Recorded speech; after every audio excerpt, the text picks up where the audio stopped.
Pessoal, boa tarde então. Nós gostaríamos de agradecer imensamente a presença de todos, ainda mais nesse final de semestre, não é isso? Está todo mundo tão cansado. Eu sou o professor Daniel Ferraz, aqui do meu lado está a professora Ana Paula Duboc, da Faculdade de Educação, professor Limário Menezes de Souza, aqui da FEFELESH, da área de inglês, nosso professor titular. Eu gostaria de anunciar que esse é o último encontro do grupo de estudos sobre educação linguística em línguas estrangeiras e nós decidimos gravar esse encontro, né, para que a gente possa divulgar então as nossas pesquisas, as nossas discussões, e esse vídeo provavelmente very soon, né, ele já vai estar disponível na nossa página no YouTube, no canal do YouTube do Lapel, aqui da FEFELESH. A gente passa o link para vocês. Então, para esse último encontro, na verdade, os dois professores que combinaram esse formato, e eu achei muito, muito interessante, vai ser um bate-papo, tá? Então, eles vão levantar questões em torno do tema, e é um bate-papo bem livre, que a professora Ana Paula e o professor Limário vão realizar, tá bom? O título, então, que foi sugerido para eles é Entre a Heterogeneidade e a Normatividade, Pesquisas, Políticas e Práticas Educacionais em Curso. Eu quero registrar também que nós aqui da FEFELESH, da USP e da Faculdade de Educação, a gente tem feito um esforço enorme de registrar todas essas falas, porque são também momentos, são falas importantíssimas para a gente debater não só o cenário educacional, mas o cenário político e todo o papel da universidade e principalmente das universidades públicas. Então, é muito legal a gente ter feito esse esforço. Com isso, eu quero agradecer imensamente o Lapel, agradecer o Miraldo, que sempre nos ajuda e sempre disponibiliza a tecnologia para a gente.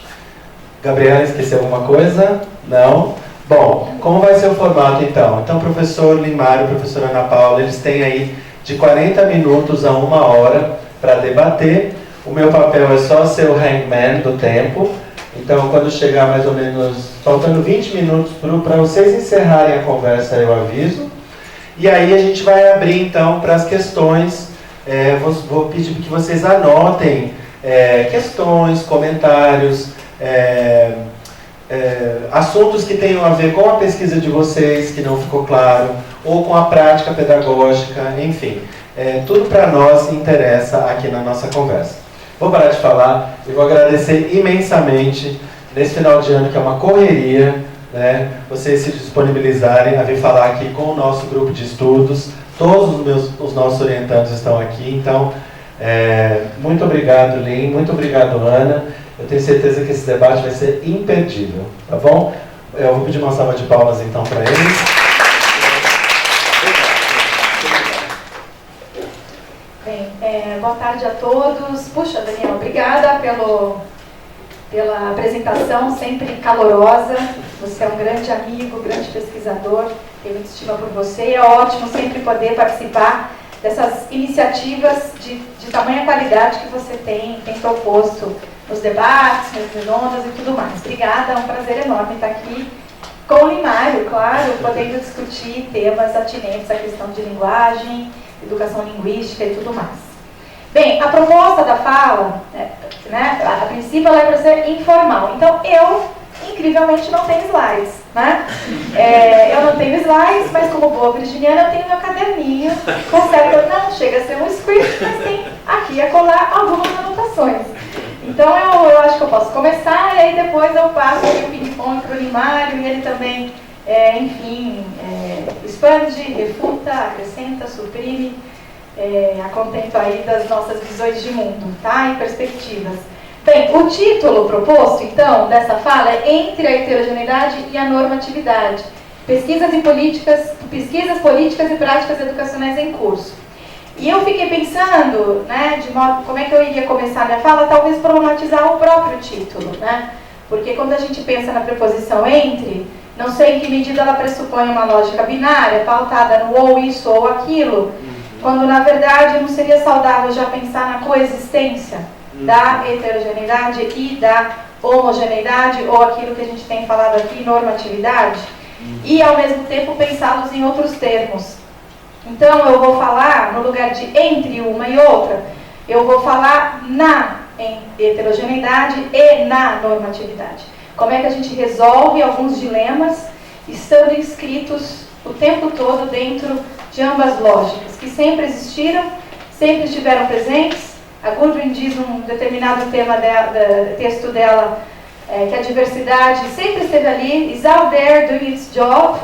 Não é? Ela só tornou, algumas diferenças tornaram-se mais visíveis, mas o fato é que ela sempre houve, ela sempre existiu.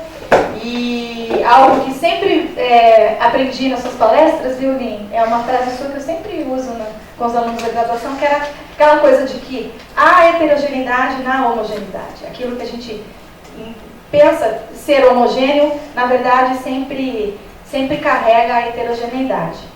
E aí eu vou tentar dividir um pouco a minha fala, porque se eu não dividir também, eu não sou eu. Pensando como é que em determinados tempos históricos, uma e outra lógica foram colocadas mais à tona nos holofotes, não é? Então, eu vou situar minha fala um pouco resgatando o colonialismo, passeando um pouco pelas contribuições da teoria pós-colonial, chegando nesses tempos neocoloniais que estamos vivendo agora, não só no Brasil, mas em outras partes do mundo, para quem sabe pensar a decolonialidade como uma alternativa interessante para então pensar essa coexistência de forças que supostamente são bastante conflitantes, né? Então, eu acho que resgatando aí, historicamente, até a primeira metade do século XX, e muito antes disso, né, quando ainda aquela lógica de one language, one nation, one culture, ela precisou existir, precisou ser colocada na criação ainda do Estado-nação, no paradigma moderno, para alinhavar um todo de uma nação. Né, nesse momento nós tivemos os holofotes voltados para a homogeneidade, para os universalismos, para a normatividade.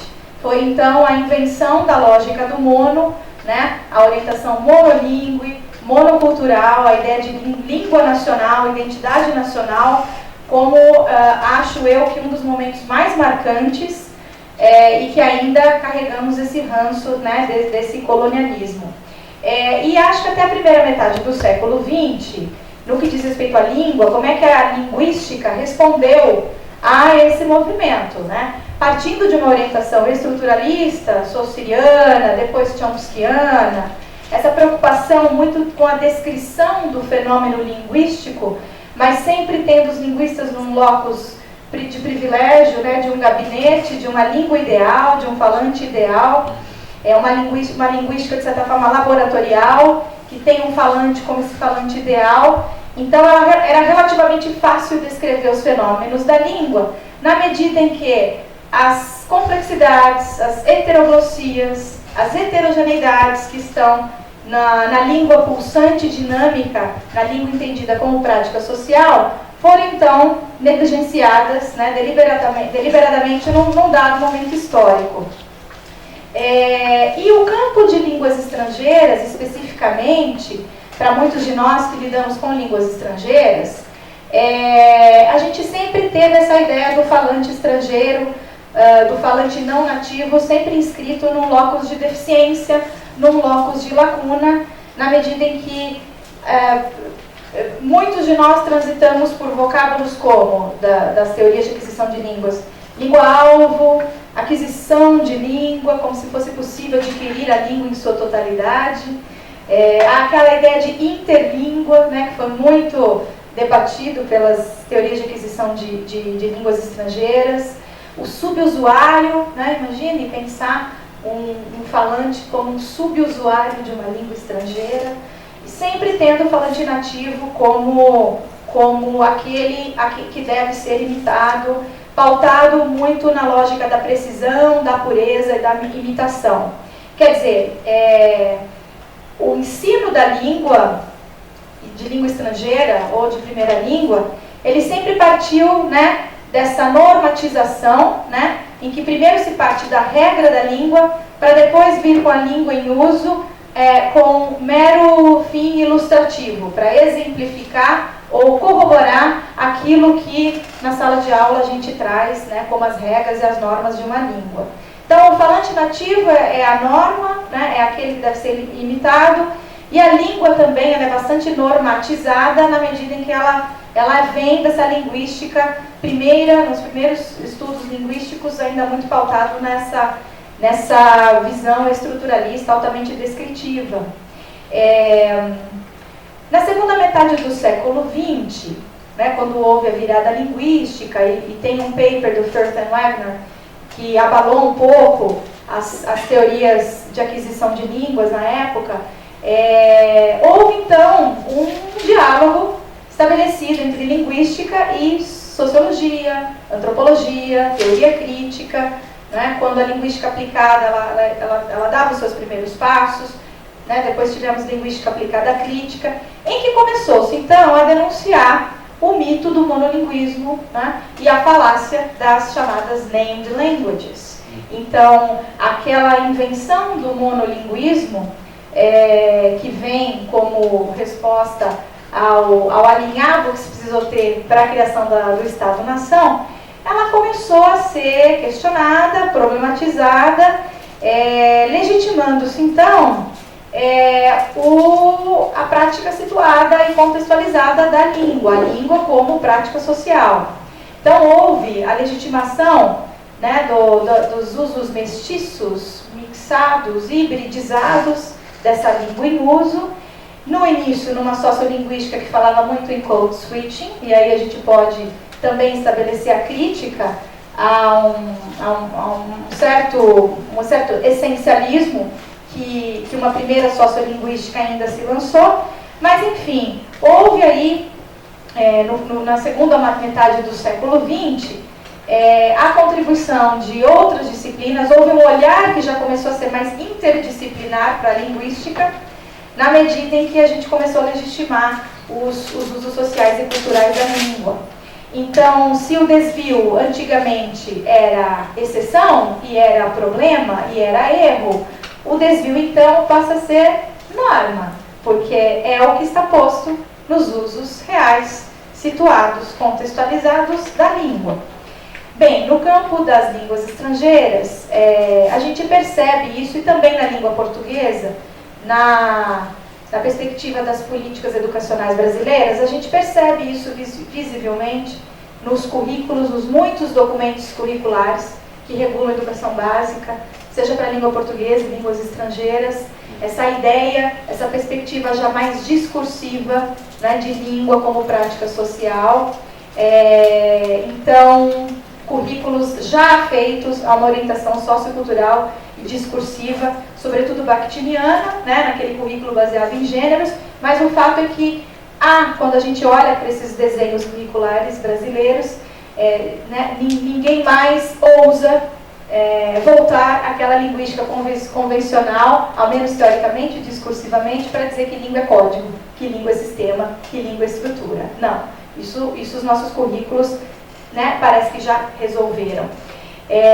E claro que na segunda metade do século XX, há que se considerar então toda a contribuição das teorias pós-modernas, sobretudo pós-estruturalistas, os estudos culturais, os estudos pós-coloniais, quando começaram a colocar em xeque a legitimação de determinados saberes, trazendo à tona a necessidade de legitimar, valorizar saberes que até então estiveram historicamente apagados e subalternizados, né? Então aqui, nesse momento, estamos falando mais da língua em uso agora como ponto de partida, em que a regra então passa a ser ponto de chegada, teoricamente, né? E isso vale lembrar a ideia de Bourdieu, né, da falácia da regra, né? Quando o que vem primeiro, a língua ou a regra da língua? Né? É a língua que precede a própria regra, né? E a escola tradicionalmente coloca a norma, a regra, em primeiro lugar, tornando então o ensino absolutamente abstrato, né, sobretudo para aquelas crianças e alunos cujas práticas de letramento não escolares são bastante escassas, né? Bem, e hoje, como é que estamos? Em que pé que estamos? No século XXI, 2019, né? Já são quase 40 anos de uma orientação sociocultural, discursiva, já são quase 40 anos de pesquisas sobre educação linguística, sobre linguagem, que já valorizaram e legitimaram os usos sociais da língua e, portanto, trazendo a ideia de que a educação linguística deverá, então, olhar para a relevância do contexto da língua em uso, não é? Já faz 40 anos que temos legitimado em políticas, em pesquisas e também em práticas educacionais os usos heterogêneos dessa língua.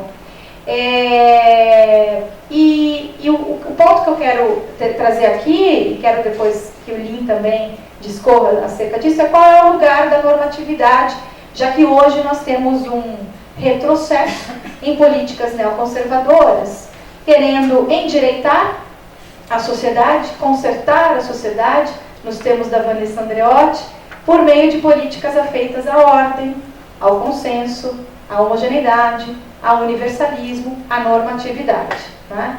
Então, estou dizendo em termos práticos de tanto movimentos quanto políticas, decretos e leis que de fato foram revogadas, foram recriadas ou até mesmo elaboradas pelo atual governo. Estou falando de escola sem partido, estou falando de base nacional, BNCC, a Política Nacional de Alfabetização, as escolas cívico-militares e por aí vai. São políticas, são movimentos que tendem a restabelecer, ou no caso, endireitar a sociedade, né, por meio então da valorização da normatividade, né? Então, de novo, tem-se a velha polarização, ou aquilo que o Limário falou num debate recente que tivemos aqui, da separabilidade, né?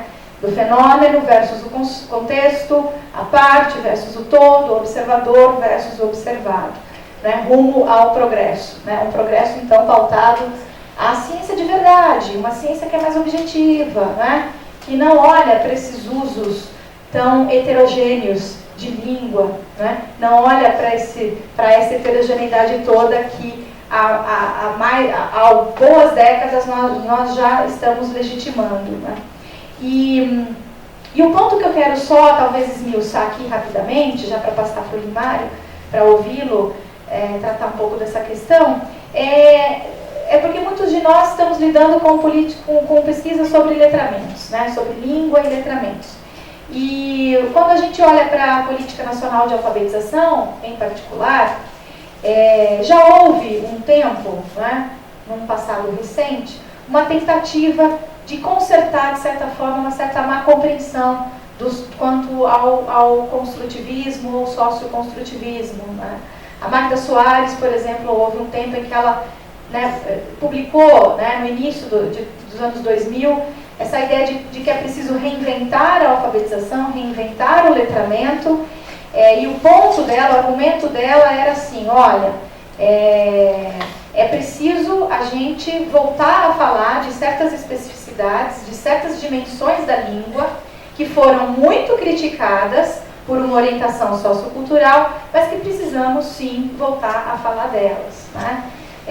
Na medida em que a gente tem aí 12 milhões, quase 12 milhões de brasileiros analfabetos, né? Isso para a gente ficar só na política de alfabetização como um exemplo, né? Ou o próprio Saviani, nos anos 80, com o texto polêmico dele, denunciou uma certa falácia da escola nova, quando se colocou como modelo afeito à democracia, quando na verdade talvez as alternativas da escola nova, pautada na formulação de hipóteses, resolução de problemas, a centralidade do aluno, né, elas de certa forma não equacionaram muito bem na sala de aula a questão da inclusão e da democracia. O ponto que ele coloca nesse texto, que eu tenho relido e reinterpretado hoje em dia, e que é polêmico, mas talvez seja interessante a gente problematizar, é isso, né? Em que medida a gente também não está incorrendo num risco, numa armadilha de polarizar né, a heterogeneidade de um lado, a normatividade de um outro, né, quando na verdade é preciso equacionar essa balança de modo a fazermos jus a uma educação que seja de fato inclusiva e democrática, né? Não dá para estabelecer a priori uma proposta pedagógica, é isso. A prática social deveria ser o ponto de partida para um estabelecimento, né, de práticas pedagógicas a priori. Né? Qualquer estabelecimento de uma prática pedagógica a priori, ela é fadada ao fracasso na medida em que você precisa primeiro conhecer esse aluno, se situar historicamente, né, partir daquela prática social, para de fato poder verificar qual é a dimensão da língua, qual é a dimensão dessa educação linguística, que será mais inclusiva para aquela criança ali, cujos letramentos escolares, não escolares, muitas vezes estão bastante distantes dos letramentos escolares. Né? Eu estou dizendo isso porque, enfim, a orientação sociocultural e crítica que estamos tanto defendendo e debatendo, ela também tem suas falhas. E eu acho que é um momento agora, né, nesse neocolonialismo que a gente vive, de talvez repensar o lugar da normatividade e que normatividade é essa, tentando um pouco evitar essa armadilha da separabilidade, né? Então, eu tenho algumas perguntas aqui, enfim, passo primeiro para o Lin, depois a gente abre para todo mundo discutir, mas é um ponto que eu tenho pensado, Lin. Haveria um meio termo quando falamos de heterogeneidade e normatividade? Porque parece que quando a gente fala de normatividade, há uma certa alergia a isso, sabe? Né? Algumas palavras parece que a gente se tornou alérgico a algumas palavras quando a gente adota uma visão dada de língua, de sujeito, de conhecimento, de escola, de pedagogia. Quando, na verdade, a gente precisa, talvez, destituir qualquer fardo semântico desses vocábulos para talvez pensar em termos outros, né? Mudar os termos da conversa, ressignificar, mas sob outra lógica. Então, haveria um meio termo quando falamos de heterogeneidade e normatividade? Se houve, então, uma má compreensão, né, dessa orientação mais socioconstrutivista, dessa orientação sociocultural e crítica, em que, inclusive, fomos muito acusados de vale tudo, né? Essa é uma crítica que os pós-modernos ouviram muito, né? Agora vale tudo, tudo pode, né? Qual é a nossa parcela de culpa como pesquisadores, como formadores de professores, como professores que estão lá na sala de aula, afeitos à orientação sociocultural, né? O que eu estou propondo é uma crítica de dentro para fora. Não é criticar o outro lado da polarização, é criticar este lado aqui, este locus aqui. Então, a partir dessa premissa decolonial, né, de não nos colocarmos no ponto zero dos saberes, né, não nos colocarmos nessa verdade forte, né, que de certa forma às vezes ecoa certa arrogância, né, numa premissa de reconhecer nossas próprias ignorâncias, de acertos e desacertos, né. Como é que a gente, né, enfim, legitima esse pluralismo epistêmico dentre os próprios pares que estão inscritos numa visão sociocultural e crítica, né? Eu não sei se estou clara na minha proposta, tá vendo? Eu não fiz slide, mas o fato é que a gente coloca, né, que a orientação sociocultural ela é inclusiva, ela é democrática, mas o fato a gente precisa discutir em outros termos, né? A gente precisa mudar os termos dessa conversa e nesse meia-culpa, reconhecendo, né, como é que a gente vislumbra caminhos outros, né?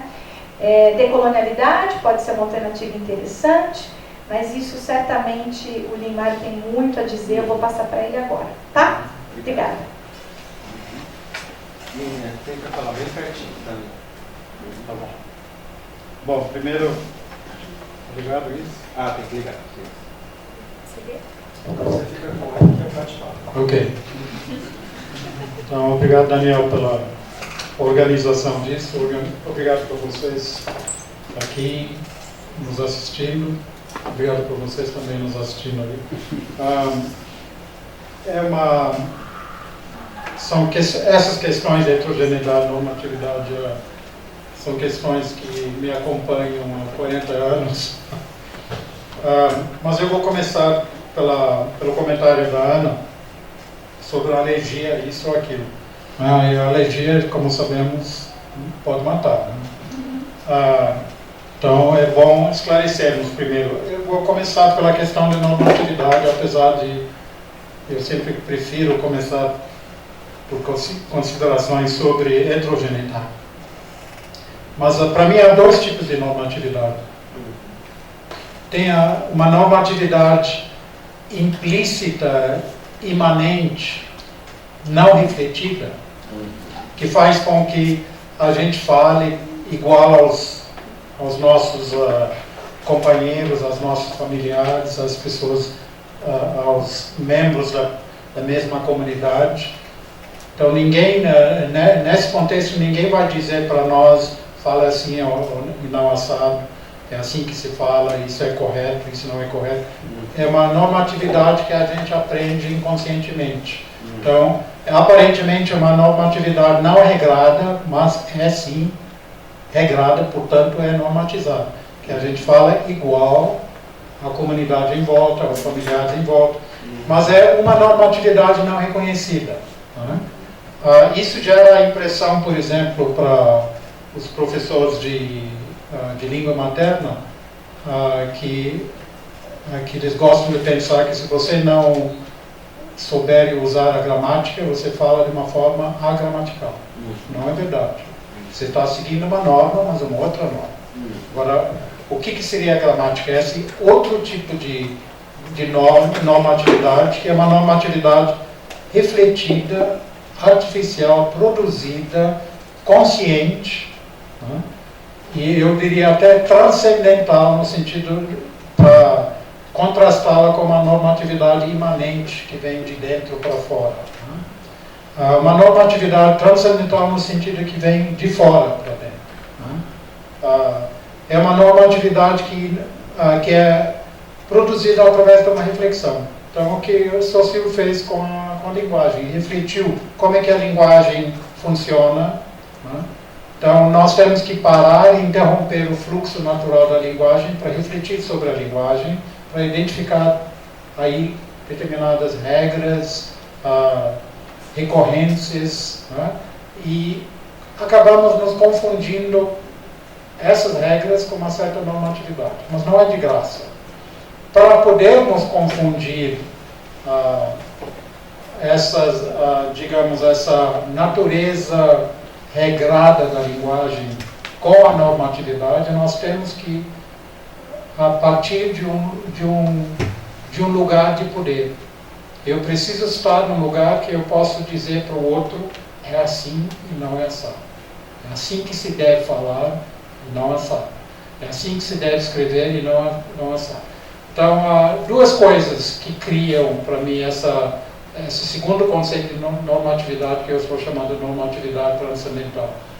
Primeiro, uma reflexão, que significa uma abstração, você se tira do fluxo natural da linguagem, nesse sentido você se abstrai do contexto. Então, essa é uma normatividade sempre abstrata, descontextualizada, e refletindo sobre essa linguagem, o linguajar, vamos dizer, você identifica determinadas regras. Mas como o Saussure já nos ensinou, ao mesmo tempo que você reflete sobre a linguagem nessa situação de suspender o fluxo natural da linguagem, você cai num problema de perder o conceito de que na naturalidade do linguajar, language, nós não temos essa possibilidade de parar e refletir ou nos abstrair do contexto. Nós temos que agir constantemente. Então, o Saussure percebeu que a prática da linguagem é muito pouco regrada, mas a abstração, o pensamento abstrato da linguagem é o momento onde se pode chegar a uma definição e identificação de regras. Então, as regras que nós costumamos associar com a normatividade são sempre produto dessa normatividade abstrata, artificial, transcendental e de um lugar de poder. É uma normatividade que daí vai ser imposta. Porque, por ter se abstraído do fluxo do linguajar, por ter requerido um tempo de reflexão, esses aspectos parece que autorizam, legitimam o poder de quem vai falar de um lugar autorizado por uma certa normatividade. E essa normatividade é aquela que a gente encontra nas propostas gramaticais, da língua moderna, língua estrangeira, etc. Mas o que fizeram? Essa normatividade inverte a posição da heterogeneidade. Em vez de perceber que a heterogeneidade vem primeiro, eles invertem o processo e acham que não, é a homogeneidade, ou seja, a normatividade, a singularidade que vem primeiro.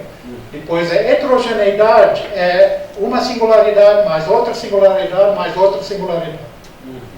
Heterogeneidade não é um mais um mais um, não é uma composição, uma justaposição de unidades separáveis e independentes.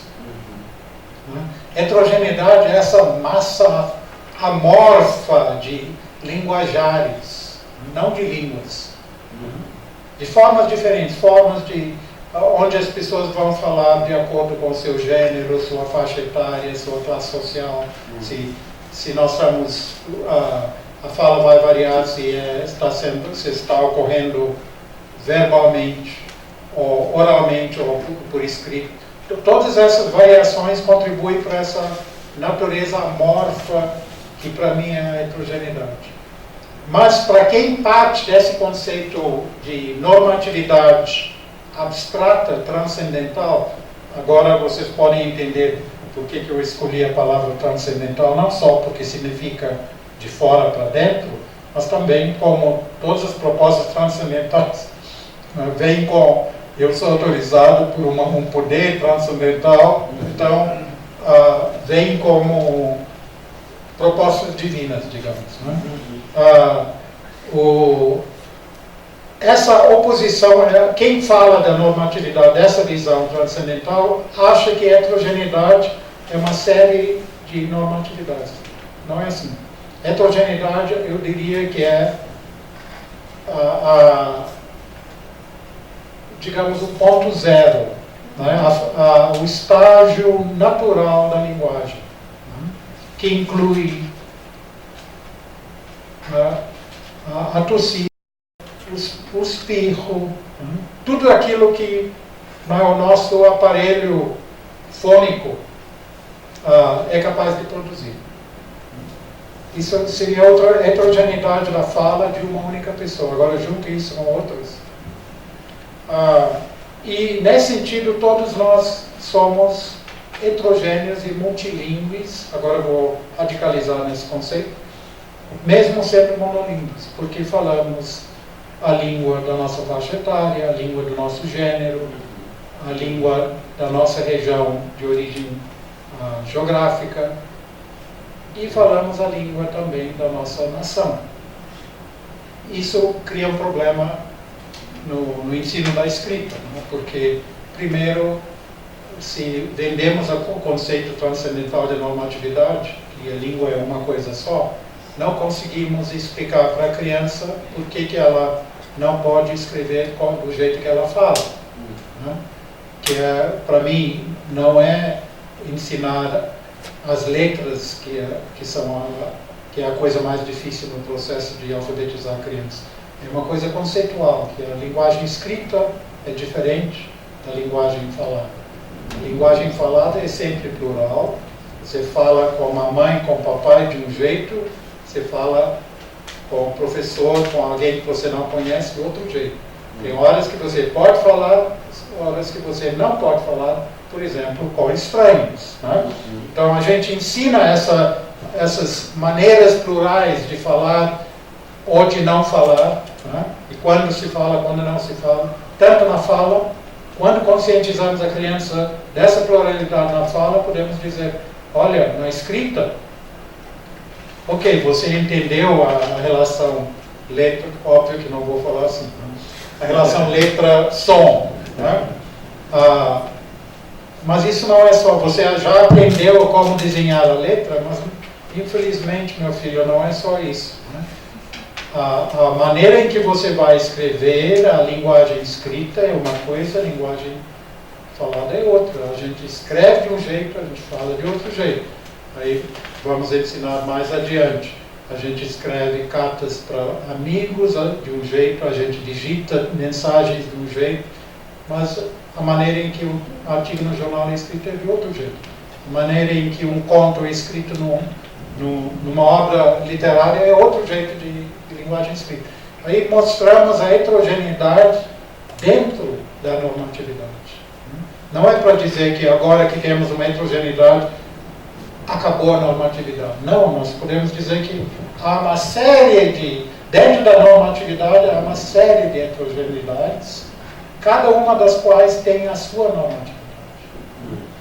Então a gente precisa recuperar aquela ideia de normatividade implícita que eu falei antes, não a transcendental, para dizer que uma ação, para não dizer forma, uma ação linguística, para não separar pensar de agir.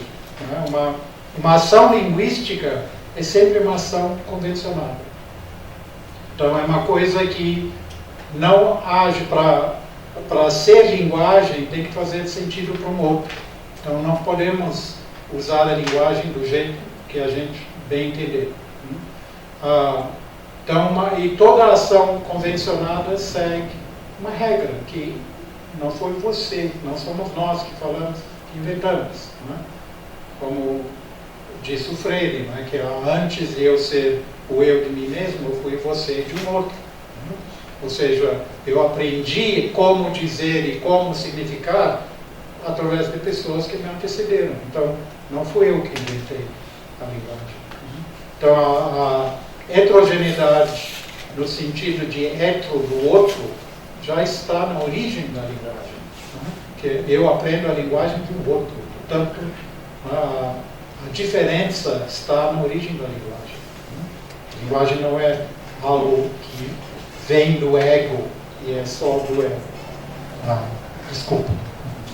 Vocês me ouviram? Não, por causa da câmera. Bom. Ok, então eu estou problematizando esse desejo que nós encontramos muito de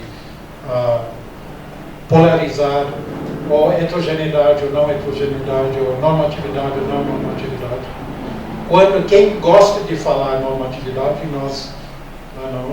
difícil, eles não nos deixam esquecer que vivemos atualmente um momento neoconservador que impõe uma normatividade, esquecendo que há outras.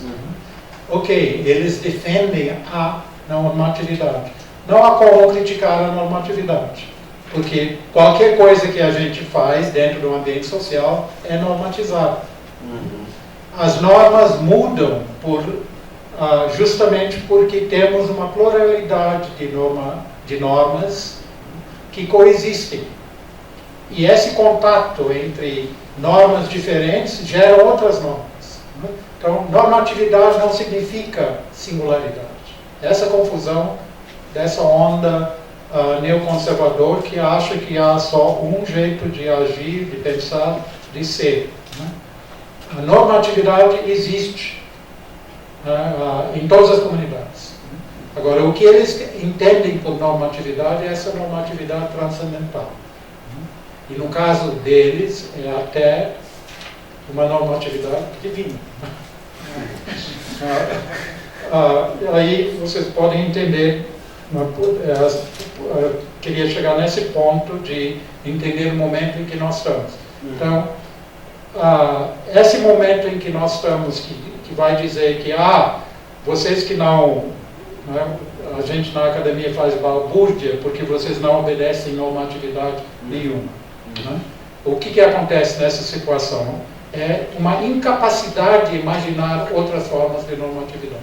Não é? Uma conclusão, é uma polarização de achar se você não segue a minha norma, você não tem norma nenhuma. Isso é um processo perigoso, né? Leva a um processo violento de exclusão. Se você não é igual a eu, mim, estou caindo na normatividade gramatical. Você não é ninguém. Então, é isso que querem nos dizer, que nós não somos ninguém. Portanto, não valorizam aquilo que a gente pensa, aquilo que a gente faz, aquilo que a gente produz, porque nós não somos igual a eles. E eles que são detentores da normatividade.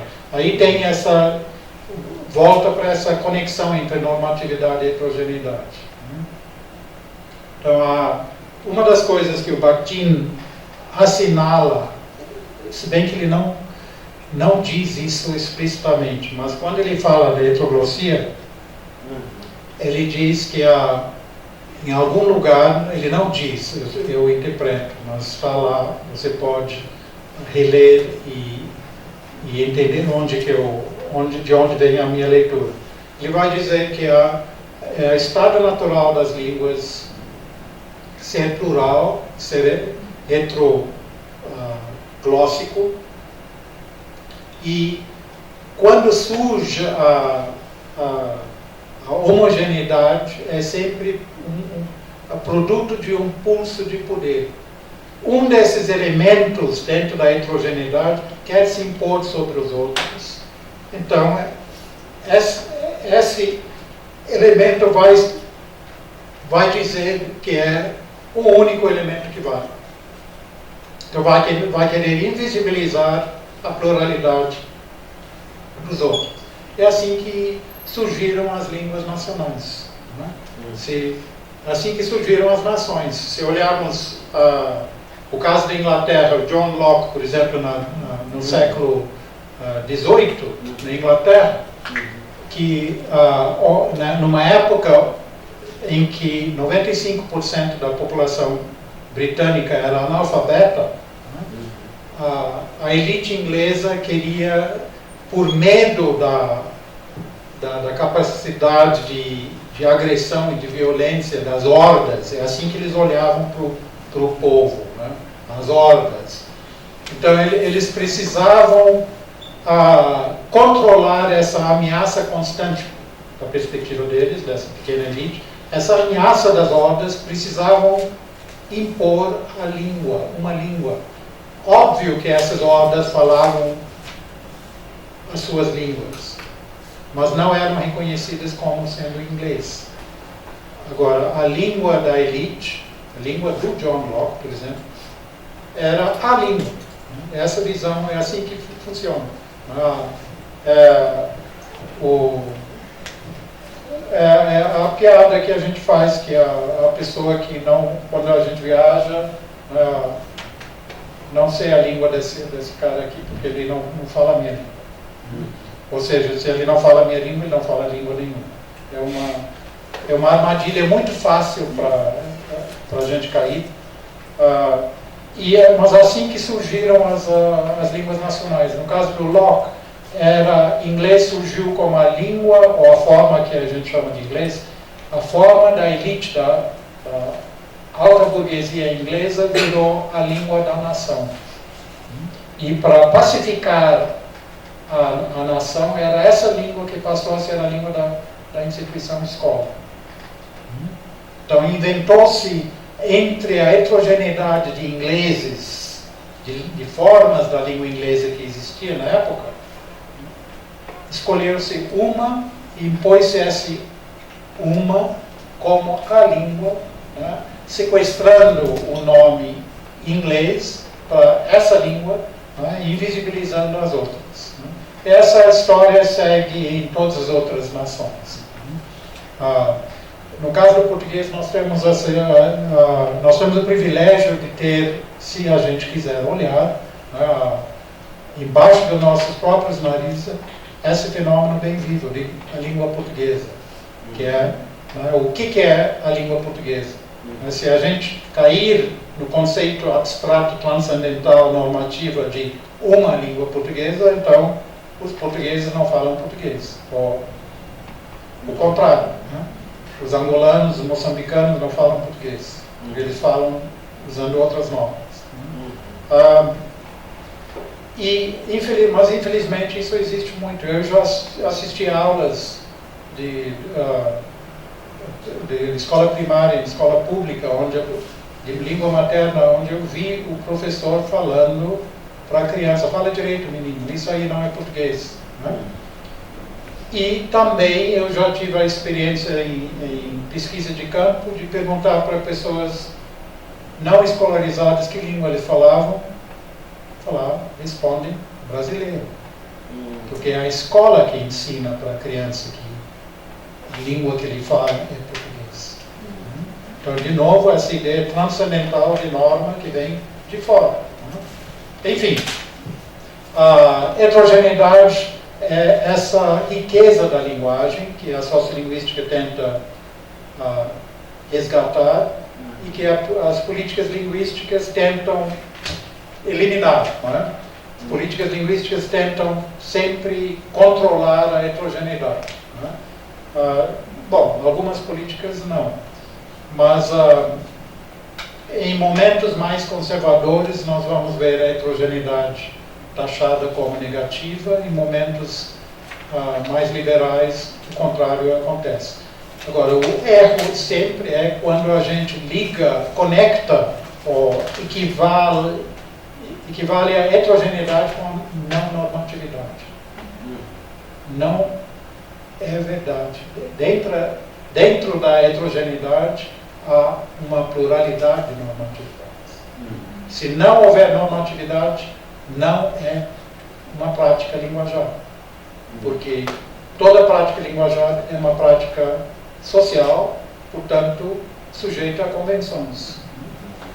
E convenções, o que são? São normas. Então, norma não é aquilo que está em livro, que você aprende na escola. Aquilo é um tipo de norma.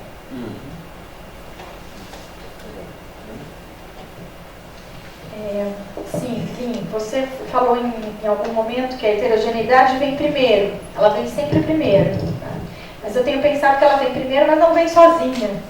E na medida em que há normatividades atravessando essa heterogeneidade o tempo todo. Né?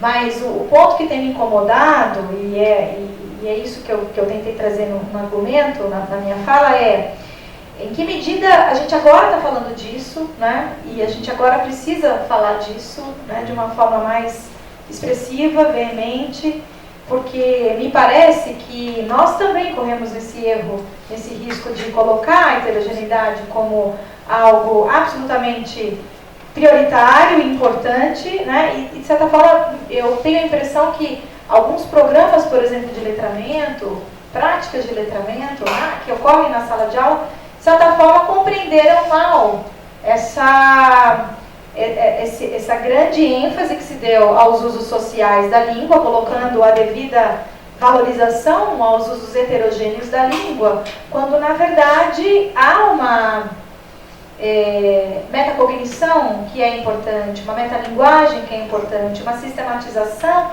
que é importante, mas não aquela sistematização que vê a língua como código, como sistema.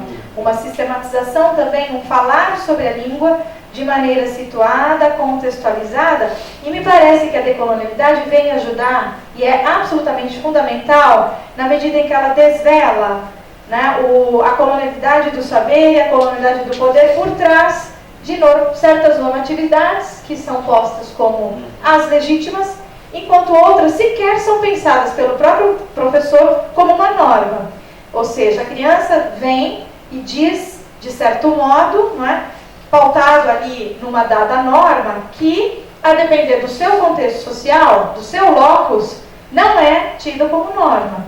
Né? E até que ponto, eu fico pensando, nós não travamos esse diálogo de modo a, enfim, esclarecer e evitar que não se fale mais de norma. Quando eu digo que há uma certa alergia a certas ideias, eu estou dizendo essa alergia a certos vocábulos que agora a gente vê do lado de lá sendo trazido como a solução, a salvação, numa proposta, por exemplo, de alfabetização salvacionista, divina, né? A ideia de norma transcendental.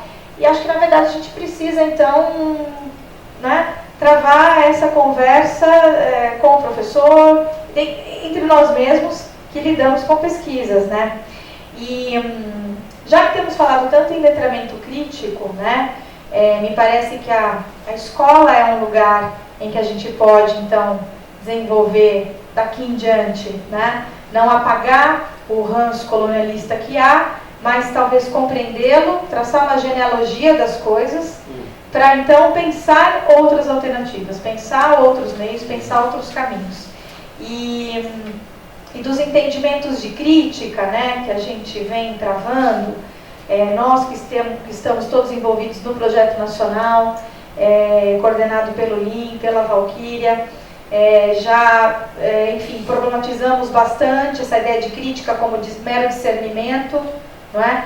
A própria crítica também como desvelamento de interesses e poderes por trás do texto, e já chegamos a essa ideia do letramento crítico naquele exercício de ler se lendo. Me parece que a gente está já num outro momento desse letramento crítico do ler se lendo, na medida em que o elemento decolonial ele agora aparece como uma alternativa que imprime outra força para esse exercício crítico que se pretende, né, quando a gente fala de letramento crítico, né? Então, enfim, eu não sei se você quer comentar como é que você vê isso, né? Quer dizer, é o exercício de letramento crítico, entendido como aquela ideia do ler se lendo, sob as lentes da decolonialidade, né? Para entender como é que a gente vai sair dessa polarização, como é que a gente trava um diálogo com o outro, cujas visões de mundo e perspectivas são absolutamente distantes, né? Me parece que o primeiro passo é travar um diálogo entre pares. Esse exercício de ler se lendo, sob uma perspectiva decolonial, entre pares. Para então buscar, enfim, como é que a gente trava esse diálogo de modo a fazer valer essas normatividades que não são tidas como norma. Bom, antes de responder essa pergunta, eu queria voltar um pouco como a não normatividade acaba, ou uma suposta não normatividade acaba virando normatividade. Nós passamos por isso em várias propostas educativas nos últimos 10 anos. Eu estou pensando no fenômeno de ensinar o gênero textual, que virou modelo, né? Então, isso era uma reação contra o foco na gramática, então vamos procurar uma coisa que vem da prática textual. E aí surgiu o gênero textual que, ao meu ver, cita Bakhtin como dono da ideia de uma forma muito desmerecida, né? Porque o Bakhtin não normatizava o conceito de gênero textual. E o que nós vemos nessas propostas curriculares de gênero textual? Assim que escreve um gênero, vamos dizer, um texto publicitário, um texto literário, essas são as regras internas desse gênero, né? E aí o aluno é levado a reproduzir essas regras internas e levado a entender que esse tipo de gênero textual é algo fixo, normatizado, e seguirá para todo sempre, de forma transcendental, essas regras, né? Ou seja, normatizou algo um conceito que o Bakhtin aponta, simplesmente a ideia de... Lembra que eu falei que há 2 tipos de normatividade? Isso vem das minhas leituras de Bakhtin, apesar de Bakhtin não falar disso da mesma forma. Mas quando Bakhtin fala sobre gêneros textuais, ele quer mostrar que há outras formas que não sejam só de linguística, há outras formas de organização de linguagem, né, que vêm das práticas de linguagem, mas não são normatizadas. Se olharmos em qualquer momento da história, se olharmos como é que se escreve, por exemplo, podemos olhar hoje em dia, como é que essas pessoas mandam mensagens de texto. Vamos tentar identificar a regra imanente, implícita nesse tipo de mensagem. Mas daí para dizer que essa é a gramática dessa mensagem, e agora para escrever uma mensagem de texto você tem que seguir essa norma, o que você está fazendo? Congelando o fluxo natural, a possibilidade de mudança, né, desse tipo de linguagem. Então, o que Bakhtin estava apontando era na minha leitura, essa ideia de que nas práticas textuais não é aleatória simplesmente porque não estão seguindo as formas gramaticais. Estão seguindo um tipo de normatividade que vem da prática.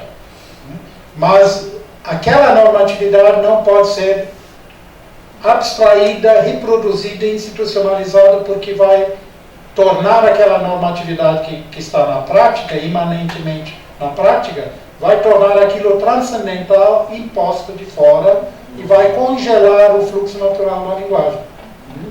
Então, a normatividade, aparentemente afastada nas propostas de ensino de gêneros textuais, nas propostas curriculares, por exemplo, acabou caindo em outro tipo de normatividade.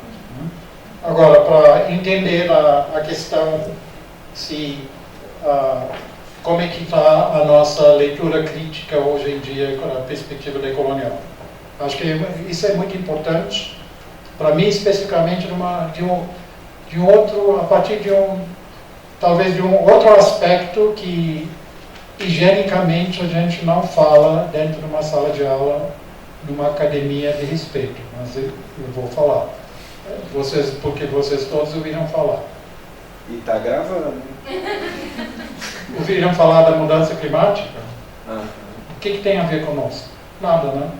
Não é assim? A gente pensa, a mudança climática é para outras pessoas que não sabem. Nós falamos Environmental Studies. Né? Tem tudo a ver com o que nós fazemos. Né? Mas a nossa criticidade não chegou a tanto de perceber isso. Agora, pensando da perspectiva decolonial, e qual é a perspectiva decolonial? A perspectiva decolonial pressupõe que a maneira em que aprendemos a ver o mundo, ou organizar o mundo, não é uma maneira natural, apesar de ser uma maneira naturalizada, é uma maneira aprendida, e aprendida dos outros, e no nosso caso, aprendida daquelas culturas que nos colonizaram, e nós acabamos reproduzindo essas maneiras de ver o mundo. Né? E essas maneiras de ver o mundo têm origem numa coisa bem forte que nos afeta até hoje, que é a modernidade. Que vem sem qualificador. Né? Modernidade como se fosse uma única e serve para todos.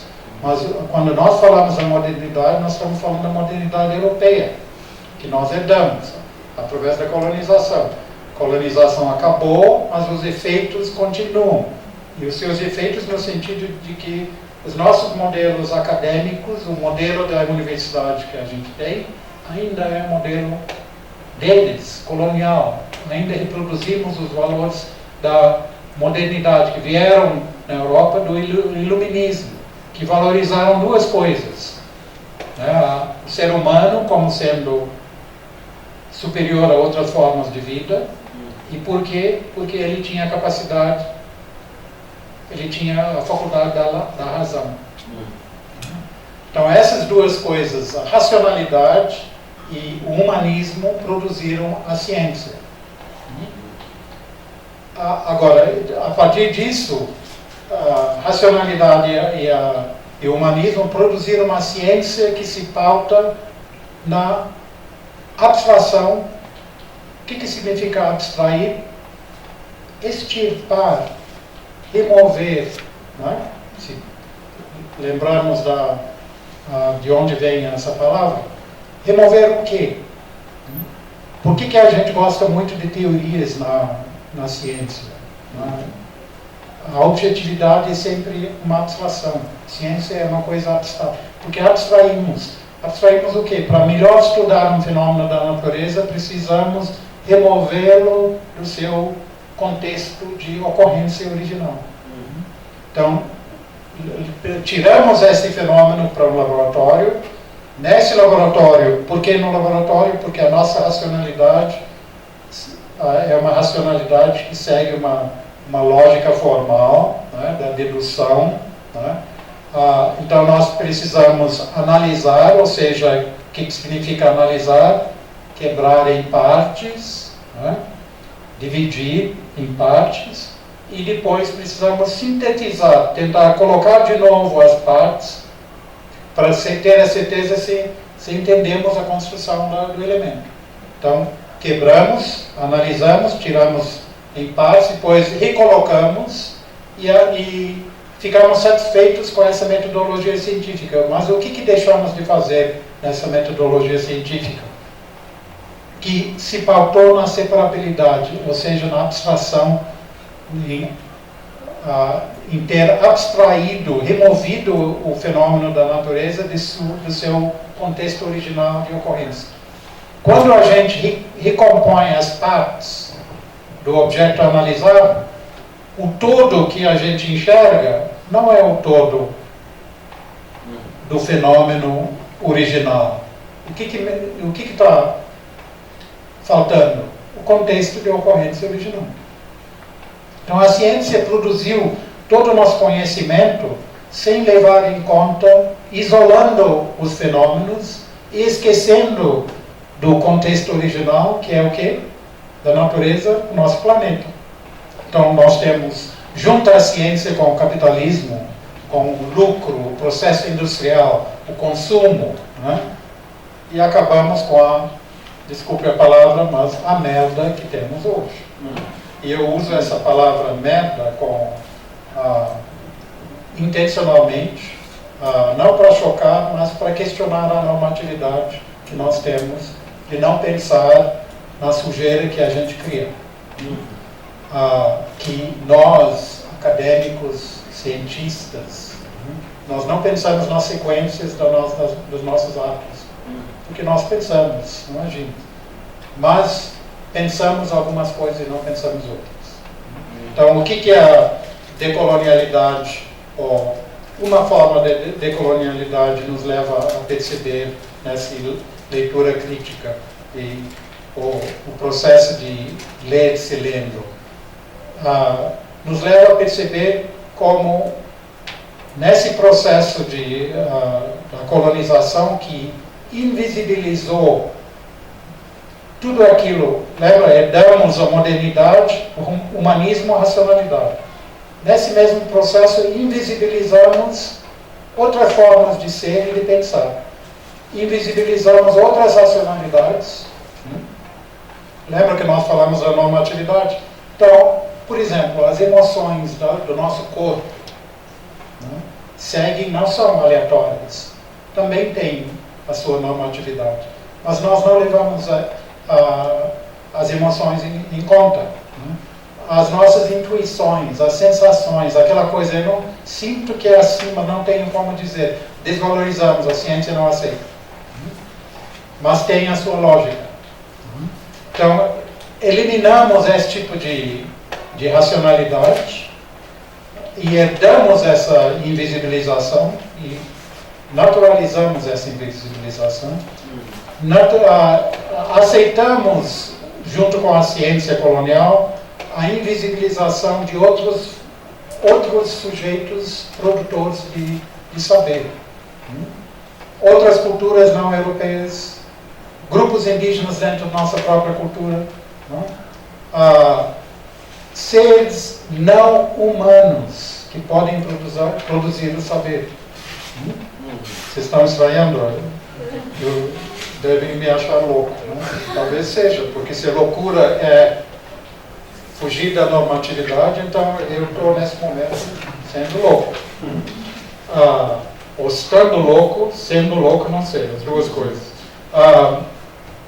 Mas sim, nesse momento do desastre planetário que nós estamos vivendo, né, que a ciência já nos diz que não há possibilidade de reverter o desastre, podemos minimizar os efeitos e nos prepararmos para os efeitos. Nós não podemos reverter os danos ao planeta. Nós podemos, há vários estudos que mostram como espécies em extinção reagem ao processo de extinção. Ou seja, eles são produtores de conhecimento. Como nós somos humanos, a gente não nos ouve, não nos lê. Né? A barata, por exemplo, é tão temida, odiada a barata. Como é que a barata sobreviveu tantos milênios? E provavelmente vai ser o único ser que sobreviverá. Mas, em vez de aprender com a barata, o que fazemos? Matamos a coitada. Né? De novo, são outras fontes, plantas. Né? E o que existe, se olharmos as comunidades indígenas, eles, aqui no Brasil, nós temos essas outras formas de fumar, mastigar, beber, plantas que vão permitir o acesso a outras fontes de saber. Outras fontes de saber que as plantas trazem, que nós desvalorizamos. A antropologia vai dizer isso é alucinação, isso é viagem, isso é não sei o quê. Né? São formas de saber para essas comunidades. Né? E esses saberes ajudaram essas comunidades a sobreviverem. Não, nós relegamos esses saberes à invisibilidade. Enfim, respondendo à pergunta da Ana Paula, né, nesse momento precisamos saber, quando a gente considera o foco em o que me faz entender o que eu entendo, o que me faz não entender o que não entendo. Eu preciso levar em conta como a modernidade me levou a não ver outros sujeitos produtores do saber, a não estar apto ou valorizar outras formas de saber não humanos, a ignorar toda uma riqueza de valores. O Boaventura de Sousa Santos chama isso de um desperdício de saberes. Não levar isso em conta quando o nosso grande saber, a nossa suposta racionalidade, a nossa ciência criou essa, de novo vou usar a palavra, merda, né, em que nós estamos. Então, não está na hora de a gente se abrir para outras formas de saber? Bem, o Lin expandiu bastante o escopo da nossa fala e o vocabulário, e eu vou então tentar delimitar novamente, como boa virginiana que sou.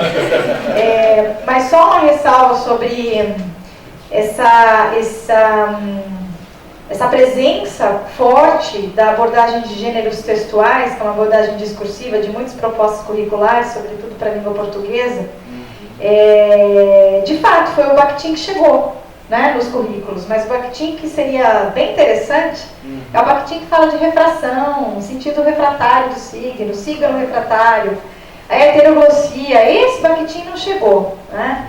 E também não chegou o Bakhtin do marxismo e ideologia da linguagem. Chegou essa questão dos gêneros relativamente estáveis, né? Que sim, é uma abordagem discursiva, é um olhar discursivo para a língua, mas que acabou, talvez, colocando a criança lá que está sendo alfabetizada, reconhecendo, no máximo constatando, um gênero textual que sim é colocado como norma, né? E, de certa forma, comprometendo os usos criativos da linguagem, né? Acho que contexto é uma palavra que o Limário trouxe e que é importante. Eu, de novo, penso que nenhuma proposta pedagógica, mesmo que seja partindo de uma abordagem sociocultural e crítica, né, que é o locus onde muitos de nós estamos situados, ela também não pode ser colocada como salvacionista, né? Se é o contexto, o meu ponto de partida, se é a prática social o momento de partida, então que a gente olhe para ele e talvez pense em que medida as pesquisas e políticas e práticas voltadas para a linguagem, para letramento, de certa forma também não se colocaram naquele locus de ponto zero, né? Quando Castro Gomes, pensador decolonial, fala da ubris do ponto zero, que coloca a Europa da modernidade como o locus de privilégio que arrogantemente se colocou como ponto de partida na produção de saberes, né? Então eu tenho me inspirado nisso ultimamente, pensado, né? Em que medida a gente também precisa, enfim, se desfazer de uma certa arrogância, né? E de fazer esse meia-culpa e de andar perguntando, né? Como a decolonialidade também nos impele a fazer, de modo a então legitimarmos o pluralismo epistêmico, olhando para essa criança que não está sabendo ler e escrever, em que termos, o que ela não sabe, o que ela já sabe, né? O que colocar ou atestar esse saber, né, letrado dessa criança, né? Quem é que define isso? Então precisamos aprender com as baratas, precisamos também aprender com gente, sabe? Gente que está bem perto da gente, né? E que muitas vezes parte do nosso locus, do nosso próprio locus de crítica, locus de enunciação, mas que precisamos então refazer, né? Certas políticas, certas pesquisas, certas práticas. Eu acho que a decolonialidade ela traz essa alternativa a esse olhar crítico, não é? E não precisamos abandonar e abolir todo o currículo top-down, mas acho que a gente precisa então reler esse currículo em outros termos, né?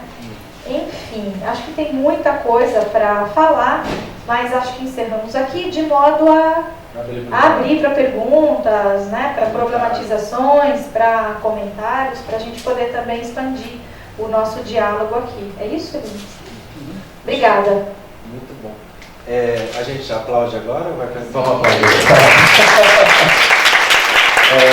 Antes de passar, enquanto vocês vão organizando aí as muitas perguntas que vocês têm, que eu imagino, não precisa fazer fila. Olha a normatividade. Olha a normatividade. Ainda bem que o vídeo dá para editar, ali. A gente edita tudo antes, tudo depois, né, Laís? Acho que eu nem estou aparecendo, né, Laís? Não estou? Ai, meu Deus, deixa eu aparecer um pouquinho, né? Por falar em normatividade aí. Não, eu queria só, enquanto vocês organizam aí as perguntas, estou? Não. Mais um pouco? Nossa. Mas eu vou falar rapidinho e já vou passar o microfone aqui. Vamos seguindo no debate, já agradecendo, mas eu fui fazendo algumas anotações. Por exemplo, essa questão de pensar fora da nossa caixinha aqui, da nossa caixinha normativa, né? E quando o Lin fala da questão do meio ambiente, eu lembro muito de um livro extremamente complexo da dona Haraway, que é essa do Anthropocene and the Chuchulucene, que ela fala, em que ela vai trazendo projetos de filosofia, arte e o que não é humano, né? O que não é humano. Então é muito interessante porque ela fala inclusive das aranhas, dos pombos, dos pigeons, e como que tudo isso nos ajuda a entender a nossa humanidade, pelo menos o que eu consegui entender, né? Então, é importante isso, porque a gente também, já que está trabalhando com a questão da heteronormatividade versus homogeneidade / normatividade, é um convite para a gente pensar e sair da nossa caixinha, entendeu? Que às vezes a gente, ou a gente é colocado ou a gente nos coloca. E aí eu quero realmente agradecer esse debate, porque para mim é um debate extremamente filosófico, que a Ana e o professor Yulin acabaram de nos apresentar, e isso é interessante, porque se tem uma coisa que eu aprendi, porque fui orientando de Lin e fui orientando de Valquíria, né?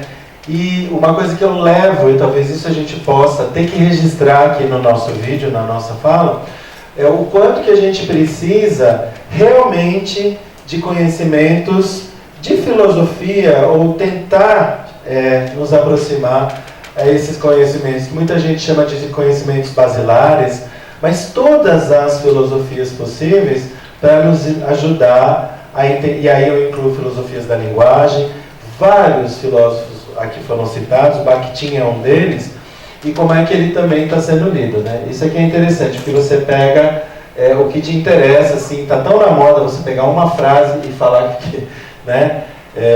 E usar aquela frase como toda a representação daquele filósofo, por exemplo, né?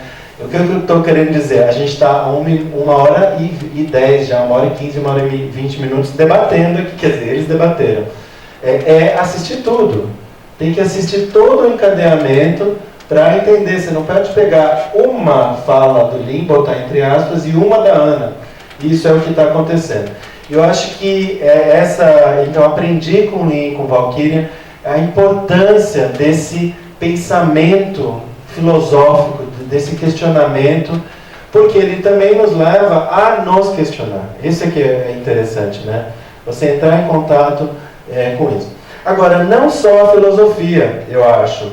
Aqui a gente falou de... quer dizer, eles comentaram muitas coisas, e aí eu gostaria de fazer uma conexão de tudo que o Lin e Ana falaram com... Já que esse é o nosso último encontro de 2019, né, e fica aí o convite para quem quer participar. Em 2020 a gente vai tentar fazer todos os encontros gravados e transmissões, porque vale a pena a gente registrar, mas a própria característica desse nosso grupo, que eu tenho feito esse esforço, que ele seja transdisciplinar, né, que ele seja, por exemplo, nunca houve um convite para dizer, olha, o nosso grupo, a gente está trabalhando isso, então você veio para falar isso, né? É como se fosse exatamente o reforço mesmo da normatividade. Quer dizer, eu quero que os meus alunos ouçam isso, então eu chamo alguém mais importante, talvez, para falar. Não, nunca houve essa ideia, pelo contrário.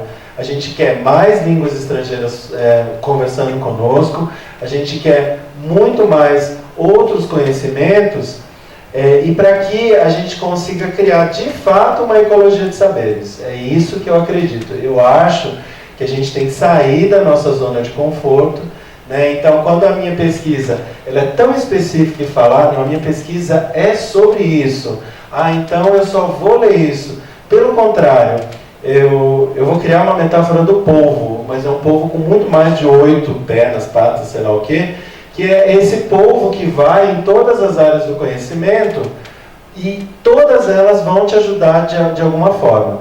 Se não ajudar na pesquisa, ajuda em você lá com a tua família, entender melhor a tua família, e metade daqueles que votaram, enfim, a gente já sabe. Mas se não for isso, ajuda você na sua humanidade. Se não, ajuda você a ser um melhor professor, né? Então, eu acho que a gente, nesse grupo que estamos encerrando esse ano, é muito legal da gente falar isso, porque dá muito trabalho fazer tudo isso, mas é isso que eu quero que vocês percebam, o quanto que algo que está muito distante do que eu faço, me ajuda a me entender enquanto um pesquisador, profissional, ser humano e etc. Né? Enfim, eram essas conexões que eu acabei fazendo. A Juliana Martinez deve estar assistindo isso daqui a pouco, porque o pessoal do Paraná assiste tudo, né? E ela fez esse convite da gente entrar com um diálogo lá na revista X, de algo que seja muito premente, que a gente precisa. Eu vou sugerir essa conversa e alguém me ajuda a transcrever tudo isso depois. E aí eu vou abrir então já para comentários, enfim, alguma dúvida que vocês tiveram, ou algum conceito que foi falado e vocês acham que mereça uma expansão. Vamos aproveitar, porque ter Ana Paula e Limário não é sempre, né, gente? Então a gente aproveita aí. Aí eu só vou pedir para vocês virem aqui na frente para registrar bem no microfone a pergunta, porque está sendo gravado. E piorou, né? Agora que não vem ninguém. Ou eles podem fazer você... Pode ser. Ou falar bem alto. Senão inibe. O pessoal fica com vergonha de vir aqui. Ou falar, e eu repito, eu falo bem alto aqui só para... Daniel, eu começo. Isso, claro. Porque Você não quer vir, Bianca? Você tem vergonha? Gente, por não. favor. Olha, tá nesse enquadro aqui, vocês não vão nem aparecer, eu prometo. Mentira, vai aparecer sim. Obrigado, Bianca. Fala bem pertinho do microfone, tá? Acho que dá pra ouvir, né, gente? Bem pertinho, bem pertinho. Isso, aqui tá Então, gravando. melhor. Isso. Então, primeiro, quero agradecer ao professor Linha, a professora Ana, pela fala. É sempre um prazer a gente ouvir esse debate. Realmente não é sempre que a gente tem essa oportunidade. Então, muito obrigada. E eu queria perguntar a respeito da questão da individualização dos saberes. Então, quando a gente fala dos saberes linguísticos ou até da questão do meio ambiente, como que vocês enxergam essa visão para a gente dentro da sala de aula? Então, como que a gente poderia abordar isso de maneira a incluir esses conhecimentos outros também na nossa prática? Então, já agradeço, gente, a resposta. Deixa eu só perguntar. Alguém mais já quer emendar uma pergunta? Já quer aproveitar? Ou não? A minha pergunta Vai lá. Por favor. Pode vir, Fátima. Você vem também. Então, essa questão da individualização, tá. Opa.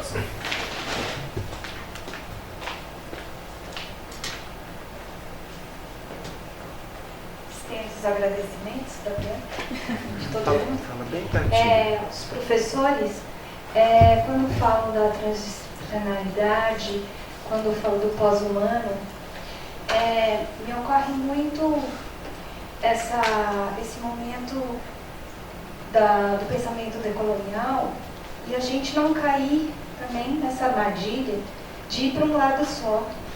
E aí me lembra Quijano que nos alerta pela reindigenização, mas que não seja hegemônica.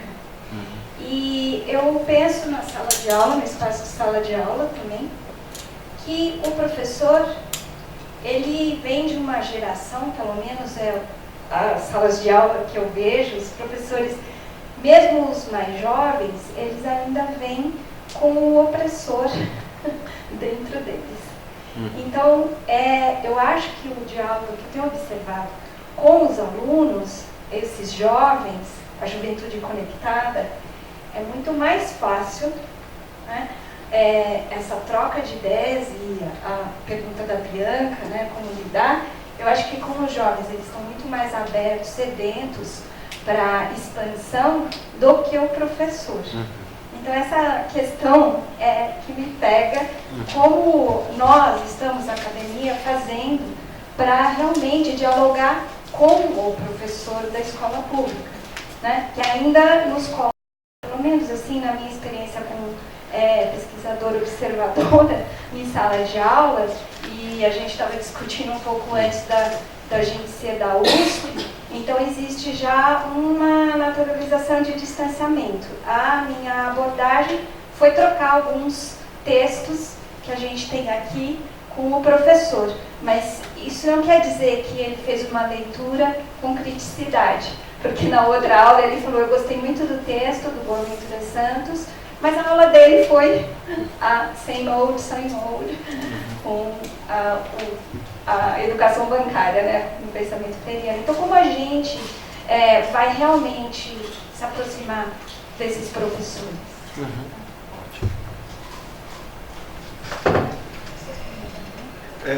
Usem aquele ali do meio que ele está mais potente.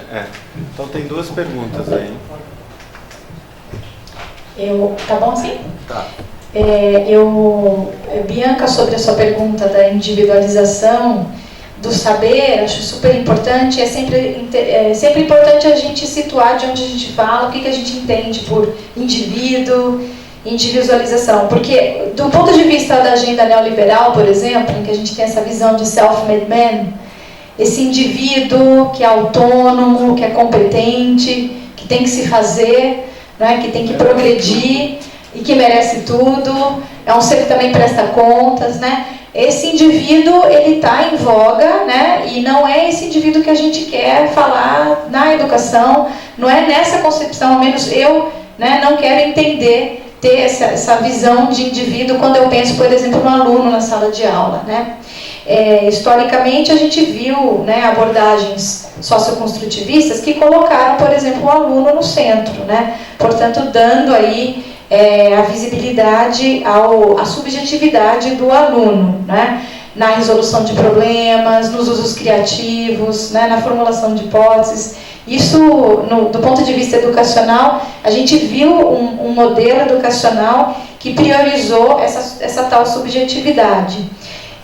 Agora, eu acho que isso também não é suficiente, né? Eu acho que o que a decolonialidade nos ajuda a pensar, e, enfim, pesquisadores, por exemplo, como Bert Gesta, que traz, né, essa ideia de que a educação nem sempre é um momento agradável, a educação traz um risco.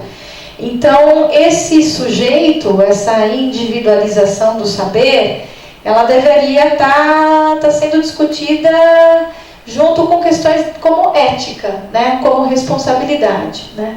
Então, na medida que a gente viu algumas propostas, né, socioconstrutivistas, que foram mal compreendidas até, e que colocaram esse sujeito no centro, tanto a escola fez isso, quanto algumas famílias também o fizeram, né, sem colocar essa importância da implicação e da autoimplicação, não é? Isso foi um problema, e que a gente agora talvez precisa voltar e falar mais, né?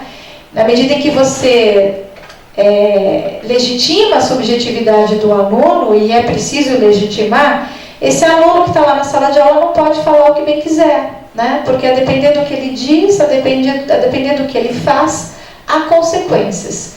Então, se o professor é responsável pela resposta do seu aluno, como o Besta discute, esse aluno e toda essa subjetividade que a gente tão bem legitimou e continua legitimando, ela precisa ser pensada na sala de aula sempre com essa preocupação com a ética e com a autoimplicação.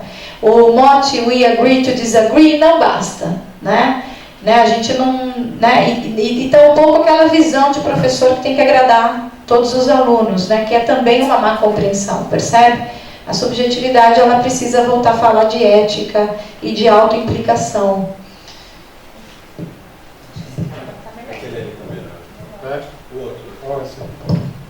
Ok.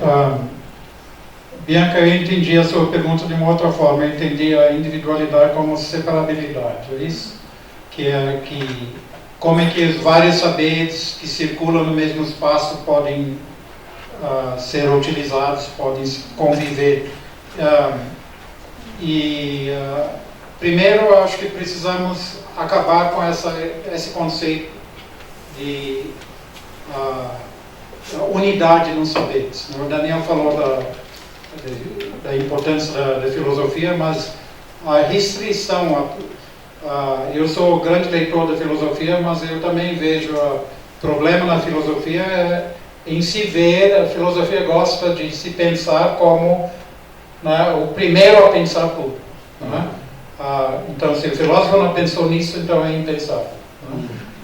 Então, eu acho que toda a disciplinarização, toda a construção de separabilidade de uma forma de saber de outro é problemática. Da mesma forma que a separabilidade de uma língua de outra, como nós já falamos da normatividade transcendental, a mesma coisa acontece com as áreas de saber. O Foucault fala sobre isso, com o conceito de disciplina, não é só uma área de saber, mas também a separação de saberes e disciplinas tem um motivo de controle, de poder, né, que motivam essa, você é de uma área, eu sou de outra. É um problema que eu sempre tive na minha vida inteira. Né, que as pessoas tentam me encaixar numa disciplina e eu fujo pela... Enfim, mas precisamos ter uma identidade disciplinar por razões de governança, digamos, né? A CAPES exige. Então, o que eu faço sempre, em todo relatório CAPES, eu me identifico como da área de linguística aplicada. Porque se eu faço outras coisas que vão além da definição de alguém da linguística aplicada, então aquilo que eu faço, eu estou questionando essas limitações. Então eu acho que não ajudaria a linguística aplicada dizendo que porque eu faço outras coisas e eu não sou mais da linguística aplicada. Eu quero desafiar essa camisa de forças que nos impõe de dizer você é de uma área e de outra. Então, para isso, você tem que ter, numa sala de aula, por exemplo, você precisa se conscientizar sobre a capacidade de tradução, né? De entender de onde vem esse conhecimento, como é que faz sentido para mim e não faz, como que faz sentido para mim e não faz sentido para mim. Então, eu acho que precisamos entender isso no sentido de uma postura ética, de ímpeto a fazer um esforço para entender o que nós não entendemos, né? E sem, com isso, querer entender tudo. Aceitar que o não entendimento faz parte do entendimento. Né? Então, evitar esse desejo de olhar para o saber como pós. Né? É uma coisa que eu sempre, trabalhando como professor há 40 anos, eu sempre questionei, eu sempre pergunto, mas quem é o aluno nota 10 para você? Aquele que sabe tudo ou aquele que entre o início do semestre e o fim do semestre fez um progresso enorme? Né? No fim do semestre ele pode não ser o 10 daquele que sabe tudo, mas aquele que você daria 10 porque sabe tudo, pode não ter aprendido nada.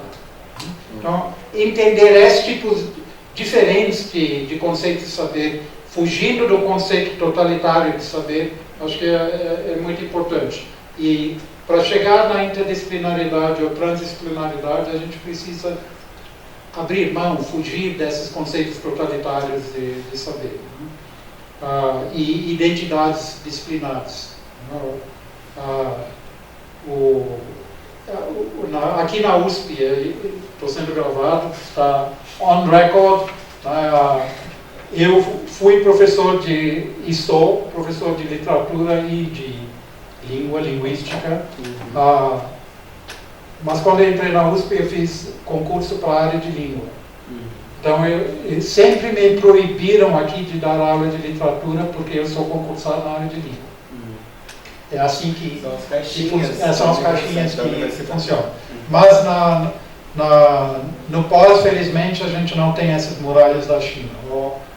As muralhas da China viraram o muro de Berlim e já caíram. Né? Depende do programa. No nosso, pelo menos, e há linhas de pesquisa em que você pode atuar de forma plural. Né? Ok, a segunda pergunta, Fátima, muito interessante, muito importante, porque, assim, olhando para os teóricos decoloniais de uma forma geral, o que eles dizem?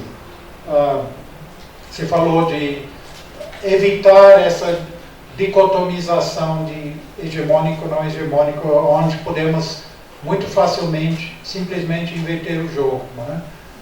E dizer que tudo aquilo que foi excluído agora vai ser a norma e aquilo que foi imposto vai cair fora. Né? O que nós aprendemos com as teorias e práticas decoloniais, especialmente as latino-americanas, é que primeiro você tem que pensar a partir das margens, pensar a partir daquilo que foi anteriormente invisibilizado. E nós que vamos pensar a partir daquilo que foi antes invisibilizado, já temos uma história, o nosso pé já está no hegemônico. Então a gente vai pensar a partir das margens, levando o hegemônico junto, né? E com isso não excluir o hegemônico, mas entender como o hegemônico está dentro de nós. A tal de meia-culpa que a Ana estava falando, mas a meia-culpa não no sentido de pedir a redenção. Não é uma meia-culpa salvacionista, uma meia-culpa que vai nos levar a perceber como o hegemônico, como a minha cumplicidade com o hegemônico me impediu de ver determinadas coisas. Como a minha cumplicidade com o hegemônico me faz com que eu também sou responsável, né, pela merda, digamos de novo, né, existente. Não é só dos outros, eu também ajudei a produzir. Então é para eu poder identificar as limitações que isso me impôs e aprender com o não hegemônico. Então, a partir dessa andar junto, pensar com o não hegemônico, andar junto com o não hegemônico, é andar junto com o hegemônico também. Então, quando o não hegemônico anda junto com o hegemônico, automaticamente o hegemônico vai perder a sua hegemonia. Não é? Porque quando o antes invisibilizado sai da invisibilidade, aquilo que impôs a invisibilidade para esses elementos já perde seu poder. Então, trazendo um novo jogador para o campo, a gente muda as regras do jogo totalmente. Mas de baixo para cima, nós estamos impondo de cima para baixo. O que precisamos a qualquer custo é evitar a inversão, porque vamos repetir exatamente os mesmos problemas do passado. Então eu diria duas coisas que aprendemos tanto para Bianca como para Fátima. Precisamos, partindo do conceito de leitura crítica, precisamos nos conscientizar que há um não pensado, que as nossas histórias não nos levaram a pensar ainda. Então tem um grande não pensado que precisamos ainda pensar. Esse não pensado porque foi por várias razões, porque foi rejeitado, marginalizado, invisibilizado, enfim, não foi pensado. Mas precisamos pensar. E tem o impensável, aquilo que não somos no momento capazes de pensar, mas que vamos precisar pensar. Eu falei do saber das plantas, por exemplo, de outras espécies. Nós vamos ter que abrir mão qual é a palavra que Castro Gomes usa? Do híbris, o nosso híbris humanista, de achar que só nós humanos temos essa capacidade de pensar. E falando da filosofia que o Daniel mencionou, ainda estamos naquela coisa, na herança kantiana de que a única coisa que podemos pensar, o pensamento é finito, porque só podemos pensar através do pensamento. Nós estamos numa situação planetária, eu diria, onde nós precisamos pensar sem pensar. Deu para entender? Pensar com outras formas, porque se a ciência já se esgotou, já nos comprovou que só pensar do jeito que pensamos não é suficiente. Precisamos sentir, sei lá, como é que a gente vai pensar junto com outras espécies? Não pensando, porque eles não pensam, não são humanos, não usam a mesma racionalidade. Então temos que pensar o incognoscível, o impensável. Temos que, em outras palavras, identificar as nossas limitações de pensar.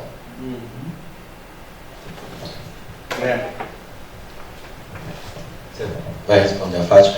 Não, eu concordo plenamente. O que eu quis dizer no filosofar não foi a filosofia disciplinadora, disciplinante, voltar lá para trás e acreditar que estudar. Você entendeu, né? É o filosofar do think through, think further. É a provocação da reflexão que talvez tenha filosofia. filosofia agora. Depois que te ouvir, vou pensar outra coisa. Mas é justamente isso. É como é que a gente consegue pensar para além do... Porque esse é um momento crítico para a gente. Temos que fazer isso, né? E fazer isso pensando que, assim, pode parecer algo muito distante para um professor de línguas estrangeiras, mas é urgente que a gente faça esse exercício, né? E acho até que a expressão pensamento decolonial acaba carregando uma contradição na medida em que eles... Alguém diz isso, né? Mignolo diz isso. Na verdade, quando não há apenas a legitimidade do pensar, né? O que está posto pela decolonialidade por exemplo, a emergência do corpo, né? É o sentir, e que expande e extrapola para além da razão, né? Um ponto que a Fátima trouxe, claro, sem dúvida, que Rano, quando fala da colonialidade do poder, e o Lin falou dessa dicotomia, velha dicotomia na universidade, literatura e língua, né? Teoria e prática na escola e tudo mais. Muitos nós que lidamos com línguas estrangeiras estivemos sempre às margens nesse currículo, e a gente precisa, inclusive, lutar contra uma certa automarginalização e repensar, inclusive, a transdisciplinaridade, acho que mais como uma mindset e menos como uma prática, porque até então ela não existe, ela não ocorre. Eu tenho trabalhado em 3 escolas públicas aqui, e os diretores estiveram há pouco tempo na Faculdade de Educação numa mesa redonda e que foi perguntado como é que anda o trabalho transdisciplinar, porque vocês aboliram a aula expositiva e o currículo, né, vertical. E ele disse, olha, ainda não ocorre, a gente ainda não sabe fazer um trabalho transdisciplinar e interdisciplinar. Então, talvez a gente também tenha que pensar essa intertransdisciplinaridade dentro dos nossos, das nossas especificidades, within, not across yet, percebe? Né? Como mais um pensamento, uma visão, uma perspectiva que a gente coloca, na medida em que a gente traz esses saberes outros, por exemplo, para uma aula de inglês, quando o menino, a menina está ali e sequer imagina que virá do professor algumas interrupções, algumas indagações, algumas problematizações que não são mais linguísticas, entende? Que são filosóficas, que são outras coisas, né? E que não precisa chamar, não precisa estar dentro de uma caixinha. Eu sou professor de língua, mas o que isso significou historicamente, e a gente precisa começar a mudar, né? Alguém tem mais algum comentário ou pergunta? Não? Tem uma? Fala aí, eu vou traduzir. Posso? Pode, claro. Eu acho que vocês expandiram tanto, né? E aí eu fiquei aqui com algumas questões, e obrigada pela fala. Nessa linha da formação, da importância da filosofia, eu vim, pela minha experiência mesmo, sinto um gap na formação de letras, com esse respaldo da filosofia. E aí eu fui buscar uma disciplina de Wittgenstein, que foi super difícil para mim, pela complexidade e densidade, enfim, do próprio pensador. E aí eu vim com uma coisa de que para ele, né, a língua como construção, como uso social. Se essa normatividade, que para ele são as proposições gramaticais, né, a gente tem as convenções, e por convenções a gente entende cultura, hábito, normas, enfim, tudo.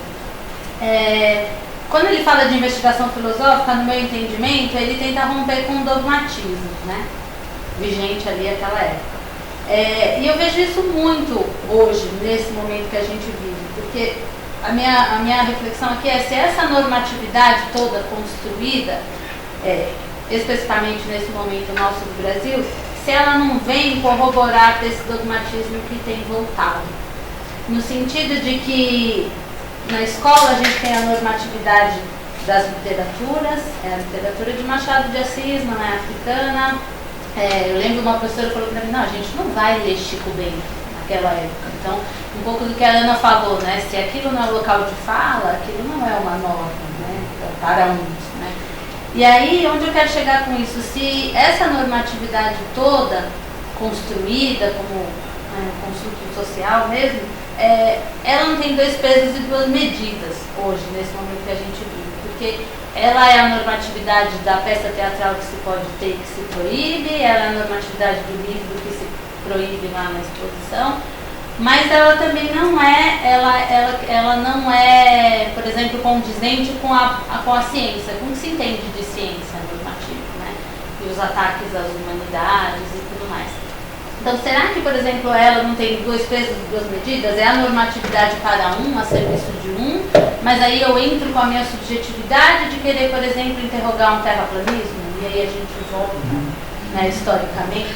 Então, eu estou bem confusa nesse momento de quanto essa normatividade, ela é mesmo uma normatividade, ou ela é uma construção errônea do que é subjetividade, porque daí eu questiono algumas coisas e não questiono outras. Eu não questiono várias coisas sobre ciência, sobre construção humanas, mas eu questiono o que Galileu construiu lá atrás com a Terra, não é plana.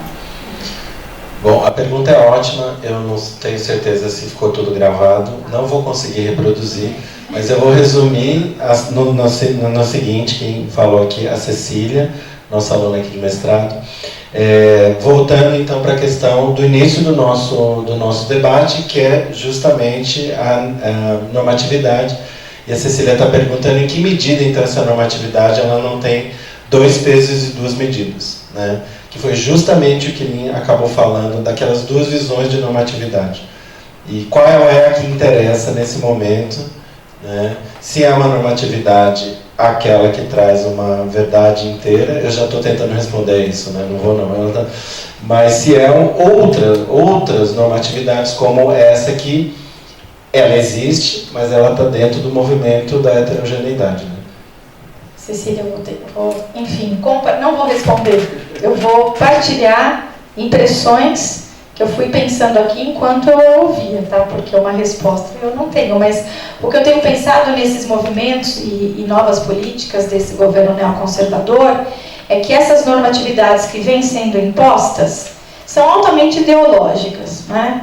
A normatividade sempre é ideológica, né? Mas, e no nosso caso, ela é ideológica e ela também tem um cunho militarista, religioso, né? E positivista, né? E o que é pernicioso nisso é que há um discurso oficial pautado na neutralidade, portanto, altamente científico, que convence, persuade o senso comum. E isso é muito perigoso. Se vocês abrirem lá o site oficial das escolas cívico-militares, né, a justificativa oficial das escolas é que ao se legalizar esse modelo escolar, né, na verdade o homeschooling, se você olhar para o homeschooling, o movimento pró-homeschooling, se você legitima o ofício, o discurso oficial de neutralidade é o seguinte: ao legalizar o homeschooling no Brasil, garante-se assim o pluralismo pedagógico. Isso está posto no site oficial, né? Quando, na verdade, a gente sabe o que há por trás do homeschooling, né? É a diversidade sendo entendida como um problema, uma ameaça, e, portanto, a depender das escolhas religiosas e ideológicas da família, ela vai deixar a sua criança em casa, segura, longe da diversidade, de modo a tentar endireitar essa criança que estará segura, longe da diversidade que está posta lá na escola, né? As escolas cívico-militares é a mesma coisa, é um discurso científico neutro que é posto e que é muito perigoso, né? E que vem com uma normatividade que convence aquele que não lê nas entrelinhas, né? Quando na verdade há aquele discurso de que as escolas têm melhores índices, possuem um melhor desempenho e possuem mesmo, mas não porque são mais seguras e são cívico-militares. Elas têm, de fato, um melhor desempenho na medida em que elas têm melhores condições de infraestrutura, de salários e, claro, elas são seletivas. Para entrar numa escola cívico-militar, o aluno adolescente tem que passar por um processo seletivo, né? Então, a gente também precisa... E a visão de educação é a própria normatividade. Exatamente. Então, essas normatividades são altamente ideológicas e, enfim, a gente precisa ler nas entrelinhas, né? Acho que é por aí, enfim. Eu teria outras coisas para falar, mas acho que o Lin pode certamente expandir. Gostei do certamente expandir. Por falar em normatividade. Com certeza. Desculpe, como é seu nome? Cecília. Voltando para a sua preocupação com a filosofia, assim, e o dogmatismo sempre foi uma preocupação da filosofia, né? Que uma coisa, de novo, eu vou voltar para o Kant. O Kant, já no século XVIII, já se preocupou e ele disse que a filosofia não é só pensar coisas, mas é também, isso é um aspecto da filosofia, pensar o mundo, mas também precisa pensar como pensa esse mundo. Que sempre foi uma crítica que eu fiz na análise de discurso, quando eu fazia parte, me identificava com a análise de discurso. E aí pulei fora, porque a minha crítica à análise de discurso é que os analistas de discurso não analisavam seu próprio discurso. Né? Adoravam analisar o discurso dos outros, mas não traziam como é que a história de cada um deles, a ideologia de cada um deles influenciava as suas análises dos outros. Então isso tem a ver com o dogmatismo, é o que a Ana estava apontando agora. Então, por exemplo, aquilo que a tal de neutralidade é um dogmatismo. Né? É dizer que isso é a verdade, eu estou falando a mais pura verdade e nada pode me contradizer, porque eu estou... Quando as três coisas que você apontou já são, né, a religiosidade e a cientificidade, o positivismo não vão juntos. Né? Então já a neutralidade ali já se explode. Enfim, mas também se falou das filosofias mais atuais, a ideia da construção, né, que nós passamos algumas décadas já no construtivismo. Né, e todas as nossas teorias de significação, todas que nós usamos nas humanas, na linguística aplicada, são construtivistas. Todas, porque levam em conta o fato de que o processo de construção de significado tem origem num lugar socio-historicamente construído. Então, aquilo que nós entendemos é aquilo que aprendemos a entender, que nos ensinaram a entender. Isso eu achava natural até há pouco tempo, quando eu comecei a pensar onde que a merda em que isso nos levou. E eu insisto de novo em usar essa palavra merda para questionar os limites do nosso pensamento. Porque merda é aquilo que nós não dizemos, não falamos, né? A nossa higienização contextual não nos permite usar essa palavra, e com isso há determinadas coisas que esse mesmo processo não nos permite a pensar. Então, uma das coisas que nos leva à situação, digamos, filosófica, científica, e que nós estamos atualmente, é justamente um problema filosófico que o construtivismo nos colocou. É o seguinte, assim, todas as teorias de significação que a gente usa vão nos dizer que há tudo uma questão de interpretação e precisamos levar em conta onde o intérprete, quem está falando e quais são os discursos que atravessam esse intérprete. Né? Mas, levando em conta a questão ontológica, e essas são as teorias que hoje em dia se chamam de os novos materialismos, né, que estão pensando o planeta, eles vão dizer, mas o planeta sempre foi visto através da perspectiva humana. Né? E a perspectiva humana levou a considerar o planeta como recurso esgotável, e está esgotado. Então, o que nós não conseguimos pensar? Se nós naturalizamos, como de fato fizemos, o construtivismo nos nossos conceitos de significação, nós eliminamos a possibilidade de entender a natureza sem a presença de um ser humano. Porque se a significação precisa do intérprete humano, a natureza com a ausência do ser humano não tem significado. é isso que nos levou à merda que nós estamos. Tá? Usando merda sempre nesse sentido religioso, né? Para não dizer científico. Não sei se entenderam, que precisamos pensar o impensável. O que falta nas nossas filosofias? Faltou pensar como não humano. Então, e aí os filósofos neomaterialistas vão dizer porque os construtivistas dizem que se uma árvore caiu na floresta, só caiu se tinha alguém para ver a árvore caindo. Mas se não tinha ninguém, ou seja, nenhum sujeito humano vendo a árvore cair, a árvore não caiu. Aliás, a árvore não existiu. Então, tudo aquilo que existe precisa existir através do ser humano. Né? Ou seja, nós construímos uma situação onde a nossa extinção está assim no horizonte. Né? Então, e aí? Como é que podemos pensar de uma forma diferente? Se nós não identificamos as falhas ou o dogmatismo que o nosso construtivismo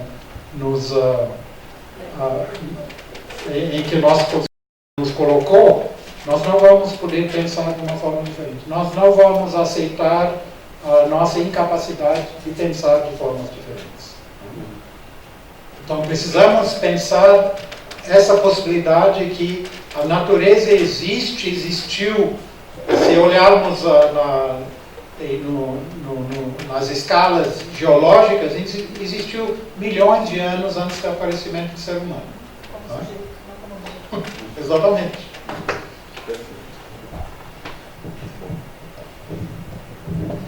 Gente, estamos passados da hora. O carinho de vocês está ótimo. Está todo mundo assim. Está saindo um monte de fumacinha aqui, não é isso, Janaína? Bom, fica o convite para a gente assistir, reassistir, divulgar. Vai entrar como link do YouTube, tudo isso para a gente pensar. Muita coisa para a gente pensar juntos. E eu gostaria de agradecer enormemente. Eu adorei esse formato, acho que vou copiar sempre, porque na verdade ele fica muito mais um bate-papo e os assuntos vão surgindo também, né? Então, eu acho que essa proposta ficou muito interessante. Aí vamos pensar no nosso grupo se a gente pensa em mais, né? E claro que, por exemplo... O que acontece quando tem um virginiano com uma virginiana com canceriano, né? E tudo isso, né?